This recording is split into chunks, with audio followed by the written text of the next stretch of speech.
On m'a menti et à vous aussi.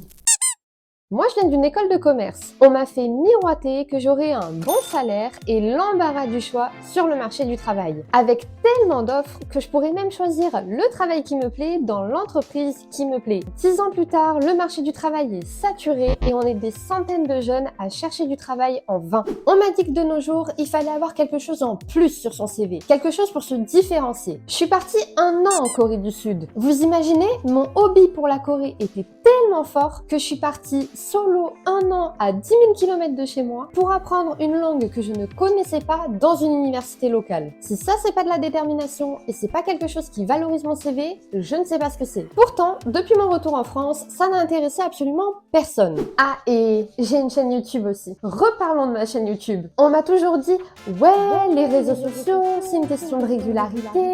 On m'a fait croire que la quantité était supérieure à la qualité et que si je postais une vidéo par jour ou même plus, 10 vidéos par jour, je deviendrais automatiquement la future girl boss de référence. Spoiler alerte, ça fait 3 ans que je suis active sans relâche et je suis toujours pas famous. Sans compter que moi, j'ai ouvert cette chaîne YouTube pour avoir une safe place, pour partager ce que j'aime, comme je le sens. Pas me coller une étiquette en mode j'aime la Corée du Sud donc je dois parler que de la Corée du Sud. Et résultat, je me retrouve enfermée dans des statistiques à remettre en question ma propre valeur parce que je passe encore une fois inaperçue. Alors oui, on m'a menti et j'ai comme l'impression de m'être fait catfisher par la vie. Le truc, c'est que ça fait 28 ans que je grandis dans un monde qui va plus vite que moi. Et j'ai souvent pensé que c'était moi le problème. Que si je rentrais pas dans les cases, c'est que j'étais sûrement pas assez ou peut-être un peu trop. Mais ces derniers temps, je me demande si finalement ce ne sont pas ces cases-là qui me sont plus adaptées. En me heurtant à mes échecs, j'étais persuadée d'aller à contre-courant. Alors qu'en fait, j'étais juste en train d'apprendre à danser avec. J'ai passé 2 ans dans une entreprise au management toxique.